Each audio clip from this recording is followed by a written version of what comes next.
Hi there. In this video, I'd like to address a very common concern about using EFT tapping since it involves bringing attention to our negative feelings.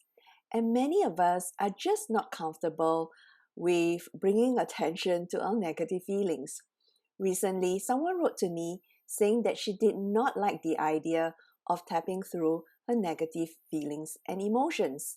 In fact, she very much preferred to tap using positive affirmations instead. Well, I used to have the same resistance myself. When I was first introduced to EFT tapping, I was afraid that I would be reinforcing the negatives. Also, I was concerned that by bringing attention to my negative feelings, I was going to feel a lot worse. Now, there are reasons as to why we would want to bring attention to our negative feelings. So here's a simple analogy that can make things easier to understand. Say you're having some pain in your stomach and you go see your doctor about this. Your doctor asks you, "What are you feeling? And where is this pain in your body?" Are you going to respond by saying, "I don't want to be talking about this pain, and I don't want to bring attention to where the pain is in my body"? See my point? The doctor has to know what your issue is and where the pain is in your body in order to help you.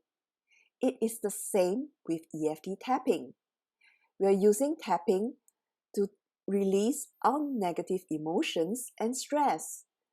With EFT tapping, we start by acknowledging what the problem is. And then, as we tap, a neurotransmitter is being sent to the brain. The negative emotional charge gets released, and once this happens, we start to feel a lot lighter and more at ease. You may then ask, how about we just use the power of positive thinking and forget about processing negative emotions altogether? Well, when we don't address what we truly feel, these negative emotions are trapped in the body. So they don't disappear. They're still in our subconscious and trapped in the body. They are in the way of our emotional well-being and our ability to cope. We can attempt to will our minds to think positively, but the mind also often works with a negative bias. And this sabotages the work that we put in with trying our minds or our best to think positively. It's like we're trying to scale a mountain, and at the very top of the mountain is our goal, our dream, or the things that we want. And we are carrying a ton of weight along with us on this journey.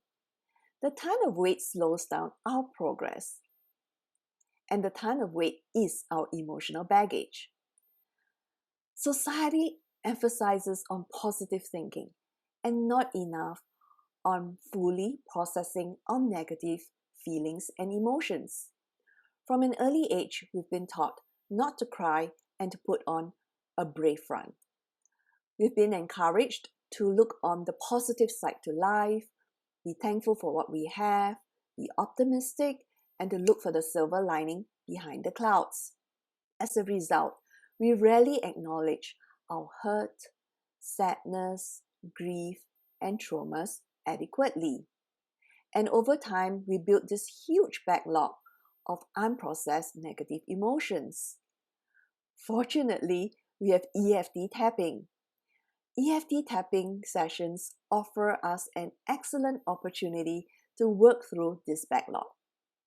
In fact, it would be great if we can allow ourselves enough time and space to work through our negative emotions adequately before moving on to tapping using positive affirmations. If we tap using positive affirmations too quickly, we short-circuit the natural process of releasing, letting go, and then moving on. EFT sessions prevent the problem of emotional bypassing. So once we have fully processed our negative feelings, we naturally feel a lot lighter, more at ease, and more positive. We often like to end our tapping sessions with tapping using positive affirmations. It's a nice way of rounding up. It's a nice way of centering ourselves in a better way forward. Hope my explanation helps. Let me know if you've got more questions. I'll be glad to assist. This is Evelyn. I'm an abundance coach for women solopreneurs. See you in the next video. Love and abundance always.